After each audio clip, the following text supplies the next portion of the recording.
interesting topic. Let's go into the video. Watch the video till the end. We use them every day. They are some of the most simple but useful devices in existence. Yes, they are knives, forks, and scissors.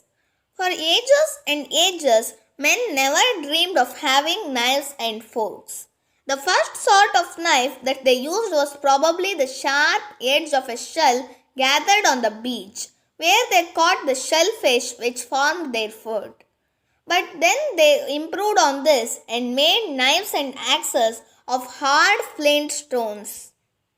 The men of the Stone Age used their flint knives for cutting up the flesh of the animals which they had caught. The fork, which grew out of the spear, came a long time afterwards.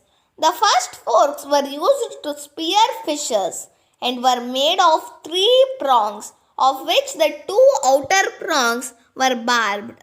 Barbed means a sharp projection near the end of an arrow, fish hook, or similar object. Later on, forks were used in cookery, and then centuries passed before anyone thought of using them at the table. It is said that the luxurious people used table forks in the 11th century, and Charles V of France had a few forks for his own use in the 14th century. But it is said that forks with which to eat food did not become known in Great Britain until the 17th century, when they were brought by a traveller from Italy. The ordinary silver-plated knives and forks, which we use so generally, are made in the United States. Very large number of pocket knives, a large proportion of the scissors that we use, and a great many other things that come under the general name of cutlery. Some of our fine scissors and a great many surgical instruments come from abroad, and immense quantities of very cheap knives and scissors are made in Germany at a very low cost in those days. There are some large factories, but in much the larger number of cases, knives or scissors or surgical instruments are made in small establishments where only a few men are employed. They are called as cottage industries. Cottage industries is a term given to trades which are followed by men and women in a room in their own houses or in a small workshop built in a yard or garden. Sometimes these workers are able to sell their goods direct to merchants. As a rule, however, work is given out to them by large manufacturers or dealers who find they can get it done more cheaply in this way than if they had to keep up a very large establishment of their own. The blades for cheap knives and razors and scissors are stamped out by dies. For the better cutlery, however, the steel is cut into proper lengths and then forged or beaten out by heavy machine-driven hammers until it has been made sufficiently thin. It may surprise us to learn that the blades of many of our scissors are made in 2 pieces. Very fine scissor blades are made in 1 piece of fine steel and are often forged by hand.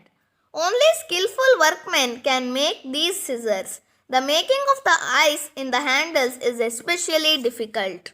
The handles and backs of the blades of these implements are made of soft steel, which is brought to a white heat and forged with heavy hammers. It is then cut with dies into the shape of handles and blades.